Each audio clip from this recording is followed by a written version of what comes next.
நீ என்னுடைய பாரியைன்னு சொல்லப்படாது. பிரத்யட்சமா பார்த்தாலும் ஒரு பார்வை பாவு இவள் என்னுடையவள், எனக்கு உரிமையுடையவள்னு பார்க்க முடியாது.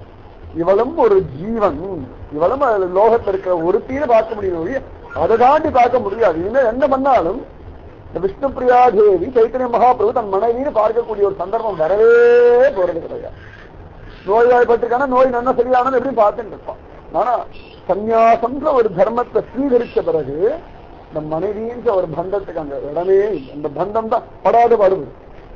அது எல்லா பந்தங்களையும் பார்த்துட்டு போயிடலாம். ஆனா அந்த மனைவின்ற ஒரு பந்தம் போயிடுமே அப்படியும் கதறாளாம் விஷ்ணு பிரியாதேவி. சரி எங்கேயோ அவர் சுகமா இருந்தா போதும், அவர் நிம்மதியா இருந்தது, அவருடைய சுகமே தன் சுகம்ன்ற ஒரு வைராக்கியசாலிகள் விஷ்ணு பிரியாதேவி. நிஜமாவே அப்படிப்பட்ட ஒரு உத்தமமான ஸ்திரீகள்லாம் இந்த பாரத பூமியில வாழ்ந்ததுனாலதான் இன்னி வரைக்கும் ஸ்திரீ தர்மம்ன்ற ஒண்ணு காப்பாற்றப்பட்டது.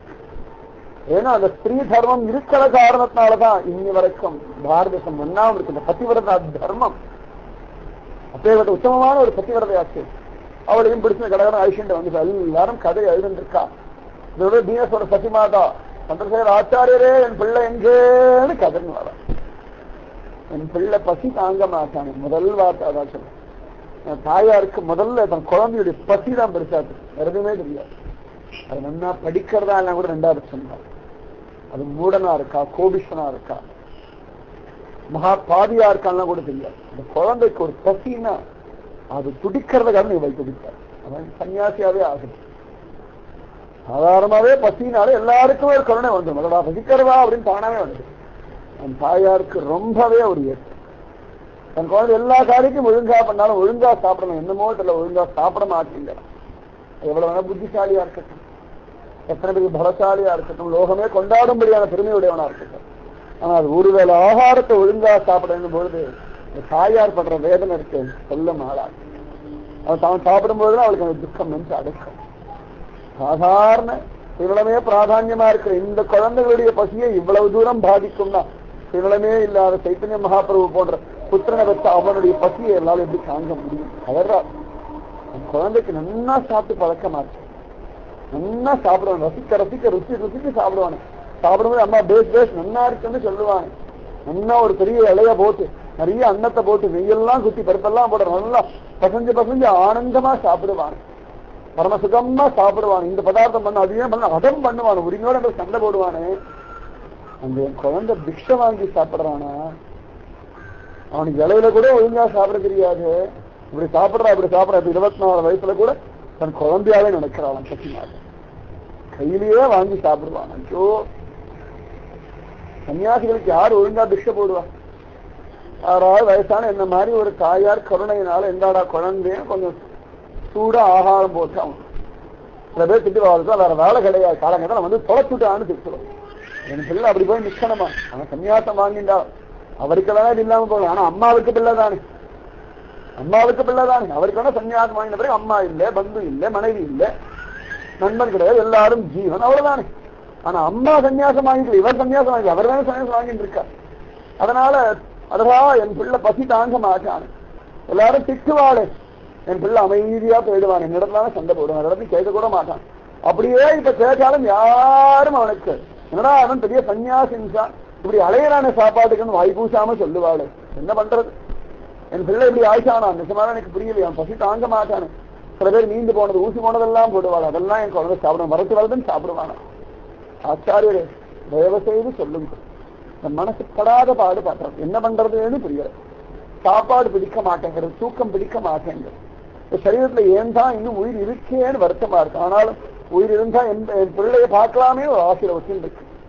தயவு செய்து சொல்லுங்க, பிள்ளை எப்படி இருக்கான், எங்க இருக்கான்? சன்னியாசம் வாங்கிட்டானோ? அதுக்காகத்தான் நவதீபத்தில் அவளை பாதுகாத்து வச்சுட்டு இருந்தாளா? ஏற்கனவே ஒரு புத்தன் சன்னியாசியா போயிட்டான். அந்த துக்கத்தை நான் மீண்டதுக்குள்ள இன்னொரு என் கணவனும் போயிட்டான். அதுக்குள்ள இன்னொரு பிள்ளையும் சன்னியாசம் வாங்கிட்டு போயிட்டான். அவன் சன்னியாசம் வாங்கி இந்த குழந்தை இந்த விஷ்ணுபிரியா நிக்கிறாள், சின்னவளாச்சு. ஒரு புத்திரன் கூட அவளிடத்துல கிடையாது. ஒரு புத்திரன் இருந்தாலும் கொஞ்சம் அவன் மனசு சாந்தியா இருக்கும், அதுவும் இல்லாமல் சன்னியாசம் வாங்கியவர் இனிமேல் யார் புத்திர உற்பத்தி என்ன வழி இருக்கவளுக்கு? என்ன பண்ணுவாள்? என்ன பண்ணுவா? கதறா, அலறா, துடிக்கிறா, அவளுக்கு என்னென்ன தோன்றதோ புலம்புறா. என்ன உத்தமமான ஒரு குழந்தைய பறி கொடுத்த ஒரு துக்கம். ஒரு குழந்தை கிடைக்க மாட்டானே. கோடி ஜென்ம அடுத்து அளந்து சைத்தன்ய மகாபிரபுவுக்கு சமமான ஒரு புத்திரன் கிடைக்க முடியுமா? நிச்சயமா கிடைக்காது. சத்தியமா கிடைக்கவே கிடைக்காது. புலம்பரா, கதறா, அலறா, துடிக்கிறா, கைகூப்பிட்டு கேட்கிறா, எங்க என் பிள்ளை சொல்லி அவனை போய் பார்க்கிறேன், அவன் எங்க இருக்கான்னு அங்க நானும் போயிட்டேன், எனக்கு வேற ஒண்ணும் வேண்டாம், தூரத்துல அவனை நான் பார்க்கிறேன், அவனை என் அம்மானத்துல நான் அவன் பிள்ளையாதான் இங்க வச்சுருக்கேன். கதறா, அலறா, துடிக்கிறா. உடனே சந்திரசேகர் ஆச்சார் கை கூப்பிங்க எல்லா விஷயத்தையும் சொன்னார். துக்கம் நெஞ்சு அடக்கிய சசிமாதாவுக்கு என் பிள்ளை மொத்த தலையை அடித்தார். எந்த நாவிதன் இவ்வளவு ஒரு கர்ண கட்டோரமான மனசோட என் பிள்ளையுடைய சுருள் சுருளான கேசத்தை மழிச்சு விட்டான்? அவனுக்கு ஹிருதயத்தை இறக்கமே கிடையாது. அவன் பட்டபாடு வெளியே தெரியுமா? அவன் பட்டபாடு வெளியே தெரியுமா? நாவிதன் ஐயோ எனக்கு இந்த பாவம் வேண்டாம்ட்டான். சைத்தன்ய மகாபிரபுடைய சுருள் சுருளான கேசத்தை பார்த்துட்டு இந்த மொட்டையாக்கக்கூடிய பாவம் எனக்கு வேண்டாம், என் குல தர்மத்தை நான் விட்டாலும் பரவாயில்ல, என் பந்துக்கள் எல்லாம் எனக்கு கேவலப்படுத்தினாலும் பரவாயில்ல, 1000 கோடி ஜன்மா நரகவாசம் இருந்தாலும் பரவாயில்ல, இந்த பாவத்தை நான் பண்ண மாட்டேன். அவன் கதறிங்க. அவனை இந்த கலையை மொட்டடிக்க வைக்கிறதுக்கு சைத்தன்ய மகாபிரபு பட்ட பிரயத்தனம் அவ்வளவு பிரயத்தனமா இருந்து. சன்னியாசம் கூட சுலபமா இருந்துட்டா, சசிமாலா கூட சுலபமா ஏமாத்திட்டா, விஷ்ணுபிரியா தேவரை சாந்தப்படுத்தி வந்துட்டா.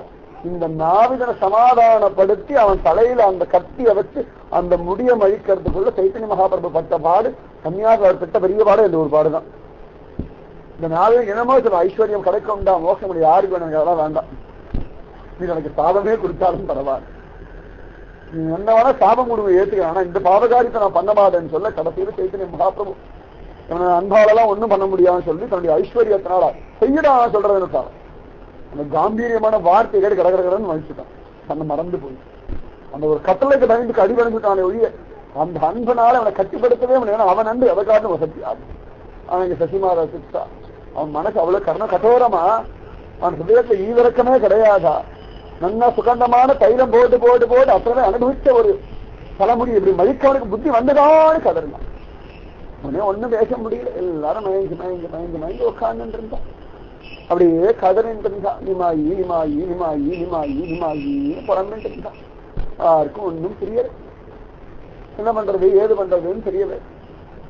கொஞ்சம் கிளம்புறான். அதே சந்தர்ப்பத்தை வாழலாம் கிளம்புறா, கூட சைத்தன்ய மகாபிரபு கிளம்புறா. இப்படி கதை வரையா கங்கை கரையே நடந்து வராலாம், ஒவ்வொருத்தப்படி நடந்து வர காற்று இப்படியே நடந்து நடந்து வந்து அந்த ராட தேசம், இந்த தேசத்துல அப்படின்னு நுழைஞ்சிட்டு இருக்காரு. இந்த பக்கம் பின்னாடி ஒரு வரைய ஹரே ராம ராம ராம ஹரே ஹரே ஹரே கிருஷ்ண ஹரே கிருஷ்ண கிருஷ்ண ஹரே ஹரேன்னு பஜனை பண்றாரு. அந்த தேசத்துல எங்கேயும் மதுரத்வனியே இல்லை, எங்கேயும் நாம சங்கீதம் பக்தி சூன்யமயமா இருக்கு. ரொம்ப வருத்தப்பட்டா செய்கிறோம், ஐயோ இப்படி ஒரு தேசம் இருக்கலாமா, நாம சங்கீதம் சொல்லாம ஒரு ஜனங்கள் இருக்கலாமா, நாம சங்கீதம் சொல்லாம ஒரு குடும்பம் இருக்கலாமா? நிஜமாவே இருக்கக்கூடாது. நாம சங்கீதம் பண்ணிட்டுதான் குடும்பம் இருக்கணும், நாம சங்கீதம் சொல்லிட்டுதான் ஒரு கிரகம் இருக்கணும், நாம சங்கீதம் சொல்லிட்டுதான் ஒரு ஊர் இருக்கணும். நாம சங்கீதம் சொன்னாதான் அது தேசம், இல்லைன்னா தேசம் இல்ல நரகம். நாம சங்கீதம் சொன்னால் குடும்பம் இல்ல நரகம். பக்தி பண்ணலன்னு சொன்னால் குடும்பம் இல்ல பயங்கரம். பக்தி பண்ணணும், நாம ஜபம் பண்ணணும், அப்பொழுதுதான் அது குடும்பம், அப்பொழுதுதான் அது ஆனந்தம், அப்பொழுதுதான் அது தேசம், அப்பொழுதுதான் அந்த பக்தி பிரவாகம் இருந்தாதான் மனுஷா, இல்லைன்னா மனுஷா கூட கிடையாது. அந்த மாதிரி சைத்தன்ய மகாபிரபு ஐயோ ஜனங்கள் ஏன் இப்படி பஜனை பண்ணாம இருக்கா, நாமஜபம் பண்ணாம இருக்காளே, எவ்வளவு அழகா சப்தம் இருக்கு, எத்தனை அழகா கண்டம் இருக்கு, எத்தனை அழகா வாய் இருக்கு, கிருஷ்ணா கோபாலா முகுந்தான்னு கத்தலாம். அந்த கத்தமாக்கங்கிறாள் ஹரே ராம ராம ராம ஹரே ஹரேன்னு புலம்பலாமே, ஹரே கிருஷ்ண கிருஷ்ண கிருஷ்ண ஹரே ஹரேன்னு சொல்லலாமே. ஐயோ இந்த ஊத்த குழிக்காக இந்த வாயில சாப்பாட்டை கவலம் கவலமா கவலம் கவலமா சொல்றாளே, நாமசங்கீதம் சொல்ல மாட்டேங்கிறாளேன்னு ஒரு கதை. தன் ஊத்தை வாய்க்கு கவலம் உந்துகிறார்களே பெரியார் சொல்றார். இந்த சொல் இருக்கு அழகா உட்காந்து நாமசம் சொல்லி நிறைய சொல்லணும். என்னலாமே கம்மா ஆனந்தமா அப்படி பண்ணலாம். கிருஷ்ணா கிருஷ்ணா கிருஷ்ணா இன்னைக்கு மரணமா இப்படி சும்மா பண்ணலாம். கிருஷ்ணா கிருஷ்ணா கிருஷ்ணா கிருஷ்ணா கிருஷ்ணா அதை விட்டுட்டு சாட்டை உருண்டு பிடிச்சு ஊத்தை வாய்க்கு கவலம் உண்டுகிறார்கள். கவலம் கவலமா கவலம் கவலம் ஒரு பிடிச்சோறு கடந்ததுலேயே கடைசி வரைக்கும் இந்த பிடிச்சோறு நன்னா வயிறு முட்டை முட்டை முட்டை முட்டை சாப்பிட்டு இருக்காளே. பகவன் நாம சங்கீர்த்தம் சொல்லி ஆனந்தமா கலச்சு இந்த வாயினால நாமத்தை சொல்லி கையினால கரகோஷம் போடுறத விட்டுட்டு கவலம் கவலமா கவலம் கவலமா ஏற்றி உப்பு ஜாஸ்தி இன்னைக்கு உப்பு குறைச்சிடாரு, இன்னைக்கு ஓண விசேஷம், பரம விசேஷமான ஒரு தினம். நிஜமாவே அடியனுக்கு ஆச்சரியம். மும்பையில இறங்கினா 15ஆம் தேதி கதையை முடிவு பண்ணிதான் வந்து இறங்கினது. ஆனா இங்க இறங்கின பொழுதுதான் 15ஆம் தேதி ஓணம்ன்ற விஷயமா அடியனுக்கு தூக்கி வாரி போட்டது. இது நேரம் போய் 15 30 வச்சுக்கலாம் அப்படி முடிவு பண்ணிக்க ஒழிய இது என்ன தேதி என்ன நாள் கிழமை கூட அடியன் பார்த்தது. இந்த திருவோண தினமான தூக்கிவார் உலகளந்த பெருமாள் அவனுடைய தினமா வாமன மூர்த்தி குழந்தை. ஆனா ரொம்ப பெரிய நிஜமாவே சௌலபியம் அவனுக்கும் அதிகம் தான். ஏன்னா தன் இருப்பிடத்தை விட்டு மகாபலி இடத்துக்கு அவன் வந்தானே. அவன் ரொம்ப எளிமையானவன். நிஜமாவே வாமனமூர்த்தி ரொம்ப ரொம்ப ரொம்ப ரொம்ப எளிமையானவன். கிருஷ்ணாபை திருடி சாப்பிட்டு இந்த வாமனமூர்த்தி போய் எனக்கு தாடா 3 அடி நலம் தாடான்னு தன்னுடைய பூமியை தானே தேமேன்னு கையில் ஒரு கொடை பிடிச்சு கேட்டுது. நான் மொத்தம் அடிச்சு நிஜமாவே சைத்தன்ய மகாபிரபு சன்னியாசம் சமயத்தில் வாமனமூர்த்தி மாதிரிதான் இருந்தது. 24 வயசுதான ஒழி. ஆனா குழந்தை பல பல பல பலன்னு சொல்லி அவ்வளவு சிரேஷ்டம். நிஜமாவே அவன் சங்கல்பம். நம்முடைய கையில் எதுவுமே இல்லை. நம்ம கையில் என்ன வாக்கலாம்? நாம ஜபம் இருக்கு, குரு தியானம் இருக்கு, பெரியவா சொல்ல வயது நடக்கிறது. இது 3 நம்ம இடத்துல இருக்கு. எல்லாம் தெய்வ சங்கல்பம் ஒண்ணுதான். அத்தனை சிரேஷ்டமான ஒரு புண்ணியமான தினத்துல நிஜமாவே சைத்தன்ய மகாபிரபு மேல எவ்வளவு கருணை வச்சிருக்காரு பார்த்துக்கோங்க. பகவான் நமக்கு எவ்வளவு அருகில் இருக்கான்னு பார்த்துக்கோ. ரொம்ப தூரத்துல இல்லை, ரொம்ப நெருங்கி நெருங்கி நெருங்கி வரா. நம்ம நெருங்கி வர பகவான் விரிச்சு பிடிச்சு அப்படியே அக்கல்ல தூக்கி எங்களுக்கு கட்டி கொடுக்கும். இந்த குழந்தைங்க ஓடிச்சுன்னா கடகடம் பிடிச்சி தூக்கி வீட்டுல வச்சு ஒரு கட்டி ஆகணும். அவங்க பண்ணணும். அவருடைய சிரிச்சு தலையை சார்ந்த அம்மா மேல தோலை சாஞ்சிடும். குழந்தைக்கும் குஷி அம்மா அத்த சமத்து ஓடுறானி அப்படின்னு அந்த மாதிரி இந்த கிட்டா மேல தூக்கி இடுப்புல வச்சு ஒரு கட்டி கட்டி அடைச்சு வச்சுக்கோ. விடக்கூடாது. ஏன் விடணும்? நம்முடைய சொத்து அவன். எல்லாத்துக்கும் பிரயத்னப்படுறோம்.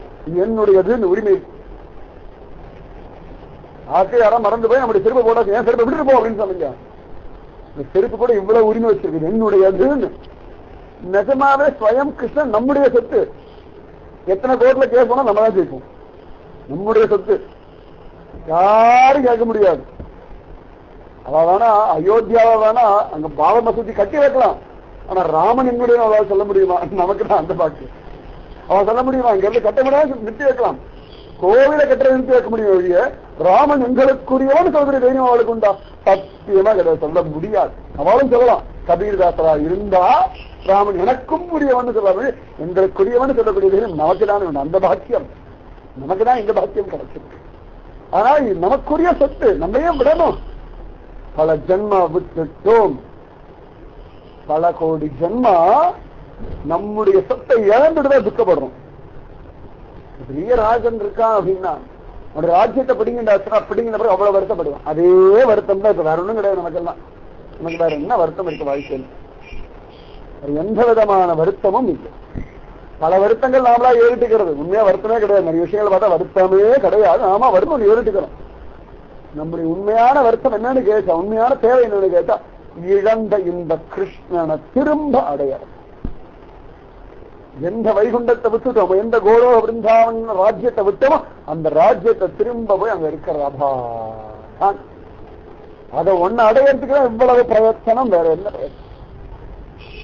பிரயத்தனம்? அதுக்குதானே, அதற்காகத்தானே. வேற எதற்காகவும் கிடையவே கிடையாது. பிரயத்தனம் வேணும். பகவான் வேணும். பகவான் துடிச்சு இழுத்து வச்சுக்கணும்.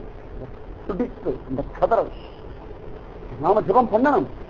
அப்போதுதான் தேசம் நன்னா இருக்கும், நம்ம நன்னா இருக்க முடியும், கிரகம் நன்னா இருக்கும், எல்லாமே சுகமா இருக்கும். கோகுலம் அவ்வளவு சுகமா இருக்கு, சுபிக்ஷமா இருக்கு, பிருந்தாவனம் இன்னைக்கும் சிரேஷ்டமா இருக்குன்னா நாம சங்கீர்த்தனம் ஒண்ணுதான். நாம சங்கீர்த்தனம் ஒண்ணுதான். இந்த ராட தேசம் நாம சங்கீர்த்தனம் இல்லைன்னா துக்கம் நின்று அடைக்கிறதான் செய்யணும். கத்தனம் ஐயோ யாருமே இல்லையா, யாருமே இல்லையா, நித்யானந்தரே எப்படி ஒரு சூன்யமான ஒரு தேசம் இருக்கலாம்னு சொல்றார்.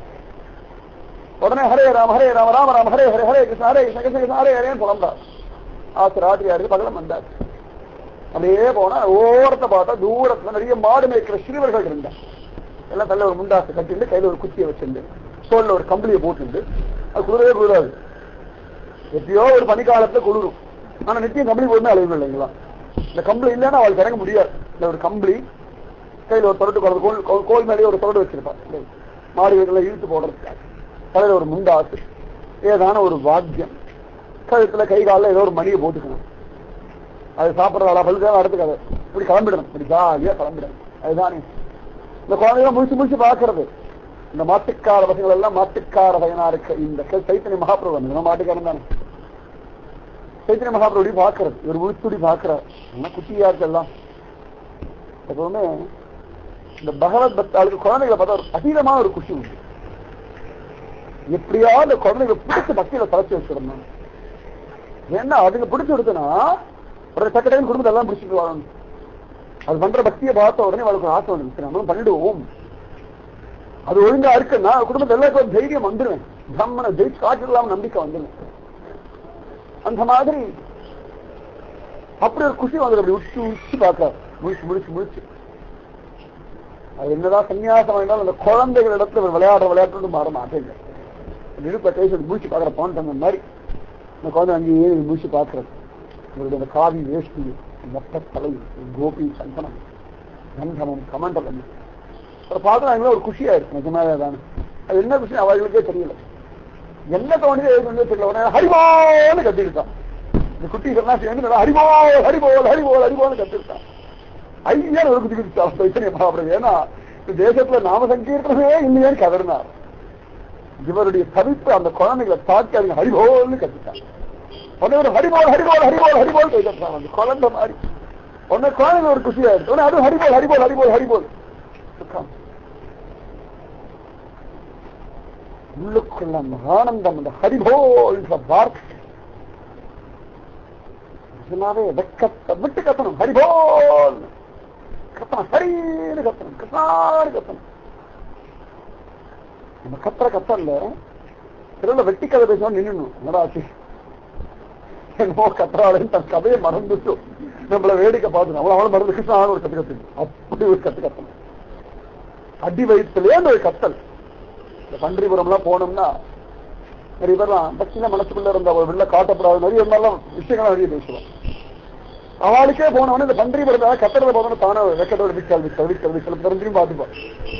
அந்த கத்துற கத்தல் இவாளுக்கே தெரியாம விட்டு விட்டு இருந்தவா. சாதாரணமா ஆத்த கோவிந்தாவோடு சொல்ல மாட்டோம். திருப்பதி மலையில ஏறும்போது அத்தனை பேரும் மூட ஜனங்கள் கோவிந்தா கோவிந்தான்னு கத்து கத்தவன இந்த குஷில கோவிந்தா அப்படின்டுவா.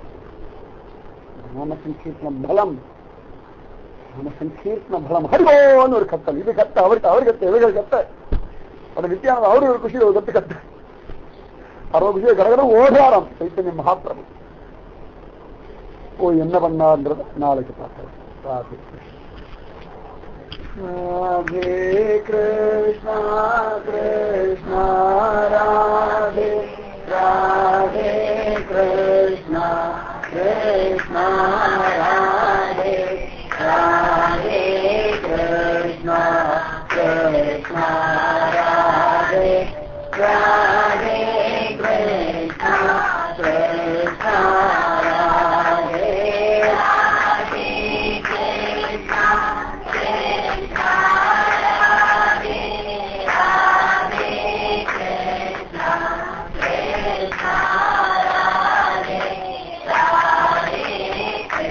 Krishna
जय सद्गुरु महाराज की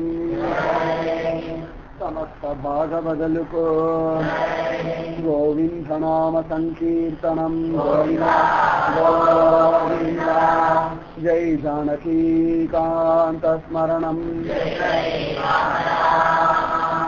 गोपिका जीवन स्मरणम ஆழ்வார் திருவடிகளே சரணம் ஆண்டாள் திருவடிகளே சரணம் எம்பெருமானா திருவடிகளே சரணம் சர்வம் குருரார்ப்பணம் जय श्री राधे कृष्णा सत्संग की जय जय श्री पूज्य श्री श्री अम्मा के जय जय श्री भारत माता की जय जय श्री कृष्ण चैतन्य महाप्रभु के जय लोका समस्ता सुखिनो भवन्तु लोका समस्ता सुखिनो भवन्तु लोका समस्ता सुखिनो भवन्तु ओम शांति शांति शांति उपगामी वரைக்கும் நீங்க தொடர்ந்து சத்தம் பண்ணுங்க. ராதே கிருஷ்ணா.